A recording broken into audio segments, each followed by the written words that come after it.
मगर उसको सजा दी सिर्फ इस वजह से कि उसने 10,000 बच्चा कश्मीर के लिए मातरे वतन की कुर्बानी के लिए पेश किया।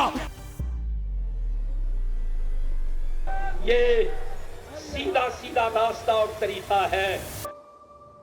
तुम पाकिस्तान के पानी को रोकोगे, पाकिस्तान की सलात सनत का खात्मा करके इंशाअल्लाह ताला नेस्तो नाबूद कर देंगे अगर हिंदुस्तान ने पाकिस्तान की तरफ देखा। एक मंच, एक भाषण और एक ऐसी बात जो पाकिस्तान खुद कभी कबूल नहीं करना चाहता था।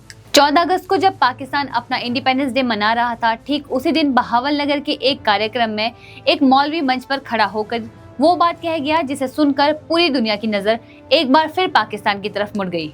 दावा था जेल में बंद लश्कर तैयबा के फाउंडर हाफिज सईद ने अकेले कश्मीर में 10,000 आतंकी भेजे थे। नमस्कार दोस्तों, मैं हूं कल्पना वर्मा और आप देख रहे हैं बैठक। आज हम बात करेंगे इस नए वीडियो की जो पाकिस्तान के अंदर से ही वायरल हुआ है, इसके पीछे की पूरी कहानी की, और ये भी समझेंगे कि आखिर ऐसे बयान बार बार पाकिस्तान की जमीन से क्यों निकलते रहे हैं। तो चलिए सबसे पहले समझते हैं कि हुआ क्या। पाकिस्तान के इंडिपेंडेंस डे के मौके पर यानी 14 अगस्त को बहावल नगर में लश्कर तैयबा से जुड़ा एक कार्यक्रम आयोजित किया गया। इस कार्यक्रम में मंच पर मौजूद था नासिर मदनी, एक ऐसा नाम जो पाकिस्तान में लश्कर तैयबा के प्रचार और भर्ती से जुड़ा माना जाता है। दिलचस्प बात यह है कि नासिर मदनी कुछ हफ्ते पहले एक गंभीर बीमारी से जूझ रहा था और इतने लंबे अंतराल के बाद ये उसकी पहली पब्लिक उपस्थिति थी। मंच से भाषण देते हुए मदनी ने हाफिज सईद की जमकर तारीफ की। उसने कहा कि सईद ने अपने देश के लिए बड़ी कुर्बानी दी है और यही वजह है कि आज वो लोग जेल में बंद हैं। मदनी के मुताबिक सईद को सिर्फ इसीलिए सजा दी गई क्योंकि उसने हजारों बच्चों को कश्मीर के लिए भेजा। यहीं पर उसने वो आंकड़ा भी बोल दिया, 10,000। यानी उस दावे के मुताबिक हाफिज सईद ने अकेले 10,000 आतंकियों को कश्मीर घाटी में घुसपैठ के लिए तैयार और रवाना किया। अब ये बात ध्यान देने वाली है, ये कोई भारत का आरोप नहीं है, ये कोई इंटेलिजेंस रिपोर्ट नहीं है, ये खुद लश्कर तैयबा से जुड़े एक शख्स का एक पब्लिक मंच से अपने ही मुंह से दिया गया बयान है। और यही बात इसे बाकी आरोपों से अलग बनाती है। जब कोई तीसरा पक्ष किसी संगठन पर इल्जाम लगाता है तो पाकिस्तान हमेशा उसे बेबुनियाद कहकर खारिज कर देता है, लेकिन जब ये कबूलनामा खुद संगठन के अंदर से उसी के किसी सदस्य की जुबान से निकले तो उसे नकारना उतना आसान नहीं रह जाता। इस पूरी वीडियो ने सोशल मीडिया पर तेजी से जगह बनाई। कई एनालिस्ट और जर्नलिस्ट ने इसे शेयर करते हुए यही सवाल उठाया कि आखिर पाकिस्तान की जमीन पर आज भी ऐसे कार्यक्रम खुलेआम कैसे हो पा रहे हैं, वो भी तब जब लश्कर तैयबा को पाकिस्तान समेत UN, अमेरिका और कई देशों ने टेररिस्ट ऑर्गेनाइजेशन घोषित कर रखा है। अब यहाँ थोड़ा पीछे चलते हैं और समझते हैं कि हाफिज सईद की कहानी क्या है ताकि पूरा कंटेक्स्ट साफ हो सके। हाफिज सईद लश्कर तैयबा का फाउंडर है, वही संगठन जिसे 2008 के मुंबई हमलों के पीछे का मास्टरमाइंड माना जाता है, जिसमें 160 से ज्यादा लोगों की जान गई थी। सालों तक सईद पाकिस्तान में खुलेआम घूमता रहा, रैलीज करता रहा और अमेरिका की $10 मिलियन बाउंटी का भी पब्लिक तौर पर मजाक उड़ाता रहा। आखिरकार 2019 में उसे गिरफ्तार किया गया और टेरर फाइनेंसिंग से जुड़े मामलों में उसे लंबी सजा सुनाई गई।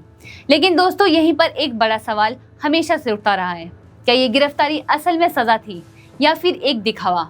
भारतीय मीडिया के कई रिपोर्ट्स ये दावा करते हैं कि सईद को जिस जेल में रखा गया बताया जाता है वहाँ असल में उसे एक मिलिट्री प्रोटेक्टेड रेजिडेंस जैसी सुविधा मिली हुई है।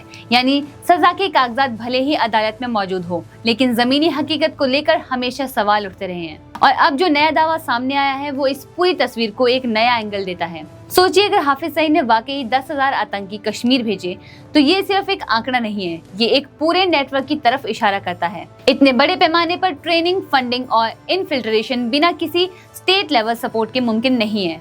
यही वजह है कि भारत लंबे समय से यही कहता आया है कि लश्कर तैयबा जैसे संगठन पाकिस्तान की सेना और खुफिया एजेंसी के साए में ही पनपते हैं। ये भी याद रखना जरूरी है कि ये कोई अकेली घटना नहीं है। कुछ ही हफ्ते पहले लश्कर तैयबा के एक और कमांडर रिजवान हनीफ का भी एक वीडियो सामने आया था, जिसमें उन्होंने ये कबूल किया था कि पिछले 3-4 सालों में उसके संगठन के 30 से ज्यादा सदस्य अननोन गनमैन के हाथों मारे गए, यानी वो लोग जिन्हें पहचाना नहीं जा सका।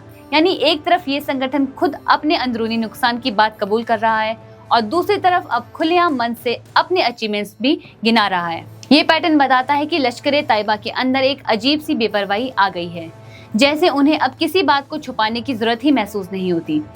और दोस्तों एक और कड़ी इस पूरी कहानी से जुड़ती है। इसी साल NIA ने पहलगाम हमले की चार्जशीट में हाफिज सईद को सीधे तौर पर साजिश का सूत्रधार बताया था। एजेंसी का कहना था कि साइंटिफिक एविडेंस और टेक्निकल एनालिसिस से ये साफ हुआ है कि हमले की प्लानिंग सीमा पर बैठकर की गई थी। यानी एक तरफ भारत की जांच एजेंसी सबूतों के आधार पर सईद को जिम्मेदार ठहरा रही है और दूसरी तरफ खुद उस संगठन के लोग पब्लिक मन से उसकी सेवाओं की तारीफ कर रहे हैं। दोनों बात मिलकर एक ही दिशा में इशारा करती है। और दोस्तों हैरानी की बात यह है कि ये सिर्फ लश्कर-ए-तैयबा के अंदर के लोगों तक सीमित नहीं है। इसी हफ्ते एक और वीडियो सामने आया जिसमें पाकिस्तान के पूर्व गृह मंत्री शेख राशिद अहमद लश्कर-ए-तैयबा से जुड़े लोगों के साथ एक मंच पर बैठे नजर आए। वीडियो में शेख राशिद खुद को हाफिज सईद का गुलाम तक बता रहे हैं। सोचिए दोस्तों, ये कोई मामूली कार्यकर्ता नहीं बल्कि पाकिस्तान का एक पूर्व केंद्रीय मंत्री है जो सार्वजनिक तौर पर एक ग्लोबल टेररिस्ट के प्रति अपनी वफादारी जता रहा है। यानी एक तरफ मौलवी नासिर मदनी का बयान और दूसरी तरफ एक पूर्व मंत्री की ये स्वीकारोक्ति, दोनों मिलकर ये दिखाते हैं कि हाफिज सईद को लेकर पाकिस्तान के अंदर सिर्फ धार्मिक हलकों में ही नहीं बल्कि राजनीतिक गलियारों में भी किस हद तक समर्थन मौजूद है। अब सवाल ये उठता है कि इस पूरे घटनाक्रम का असल मतलब क्या है।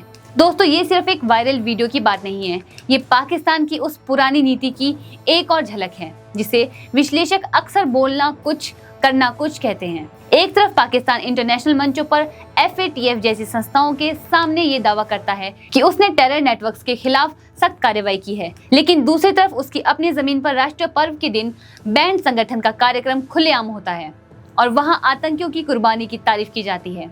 यही विरोधाभास है जो बार बार पाकिस्तान की असली मंशा पर सवाल खड़ा करता है। अगर सच में लश्कर-ए-तैयबा पर पाबंदी है तो इस तरह के आयोजन कैसे हो पाते हैं? अगर हाफिज सईद को असल में सजा दी जा रही है तो उसकी तारीफ में पब्लिक मन से भाषण देने वालों पर कार्रवाई क्यों नहीं होती? दूसरी तरफ इस वीडियो का एक असर ये भी हो सकता है कि इंटरनेशनल स्तर पर पाकिस्तान पर दबाव फिर से बढ़े।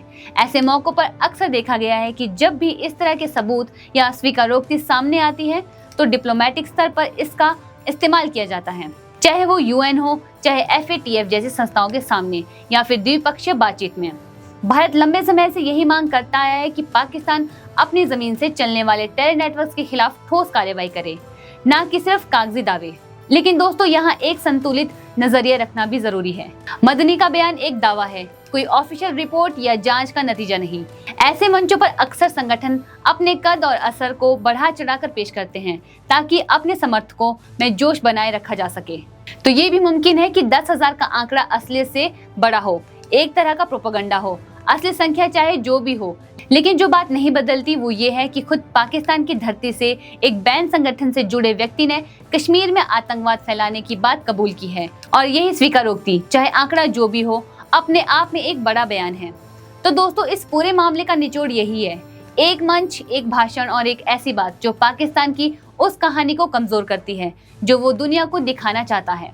सवाल अब सिर्फ ये नहीं है कि आंकड़ा सही है या गलत, बल्कि ये है कि जब खुद के अंदर से इतनी बड़ी बात बाहर आ रही है तो पाकिस्तान कब तक इनसे मुंह छुपाकर बैठ सकता है? आपको क्या लगता है, क्या ये सिर्फ एक कट्टरपंथी का बड़ा चढ़ा बयान है या इसमें कोई गंभीर सच्चाई छुपी है? कमेंट सेक्शन में अपनी राय जरूर बताइए। अगर आपको इस तरह की जियोपॉलिटिक्स और टेररिज्म से जुड़ी वीडियोस पसंद आती है तो चैनल को सब्सक्राइब करना ना भूलें ताकि हर बड़ी खबर सबसे पहले आप तक पहुंच सके। मिलते हैं अगली वीडियो में। मैं हूं कल्पना वर्मा और आप देख रहे थे बैठक।